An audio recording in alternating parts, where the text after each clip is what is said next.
2 septembre. Ésaïe chapitre 15, chapitre 16. Oracle sur Moab. La nuit même où elle est ravagée, Ar Moab est détruite. La nuit même où elle est ravagée, Kir Moab est détruite.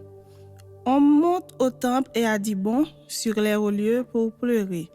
Moab est en lamentation sur Nebo et sur Médéba.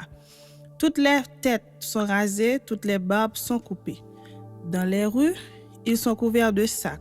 Sur les toits et dans les places, tout gémit et fond en larmes. Hesbon et Éléalé poussent des cris. On entend leur voix jusqu'à Jahat. Même les guerriers de Moab se lamentent. Ils ont l'effroi dans l'âme. Mon cœur gémit sur Moab, dont les fugitifs se sauvent jusqu'à Tsoar, jusqu'à Eglat chez Lishija, car ils font en pleurant la montée de Lushit et ils jettent des cris de détresse sur le chemin de Shoronaïm. Car les eaux de Nimrim sont ravagées, l'herbe est desséchée, le gazon est détruit, la verdure a disparu. C'est pourquoi ils ramassent ce qui leur reste et ils transportent leurs biens au-delà du torrent des saules. Car les cris environnent les frontières de Moab. Ces lamentations retentissent jusqu'à Eglaïm, ces lamentations retentissent jusqu'à Ber-Elim. Les eaux de Dimon sont pleines de sang et j'enverrai sur Dimon de nouveaux malheurs, un lion contre les réchappés de Moab, contre le reste du pays. Chapitre 16.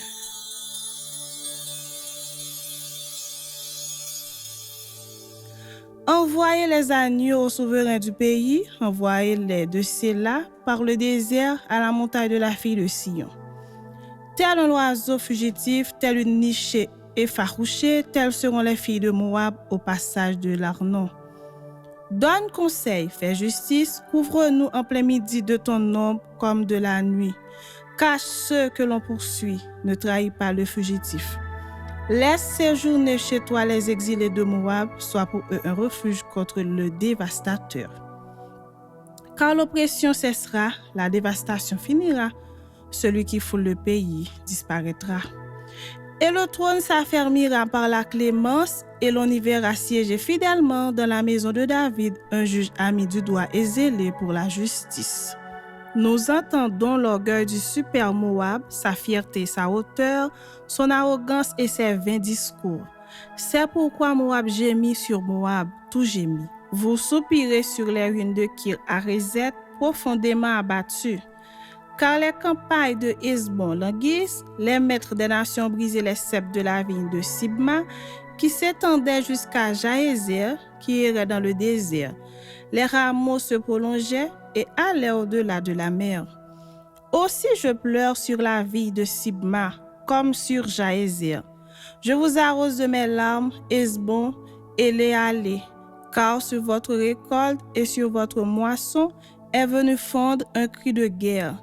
La joie et l'allégresse ont disparu des campagnes, dans les vignes, plus de chants, plus de réjouissance. Le vengeur ne foule plus le vin dans les cuves. J'ai fait cesser les cris de joie. Aussi mes entrailles frémissent sur Moab comme une harpe et mon cœur sur Kir Hares. On voit Moab qui se fatigue sur les hauts lieux. Il entre dans son sanctuaire pour prier et il ne peut rien obtenir. Telle est la parole que l'Éternel a prononcée dès longtemps sur Moab. Et maintenant l'Éternel parle et dit, dans 3 ans, comme les années de mercenaires, la gloire de Moab sera l'objet du mépris avec toute cette grande multitude. Et ce qui restera sera peu de choses, presque rien.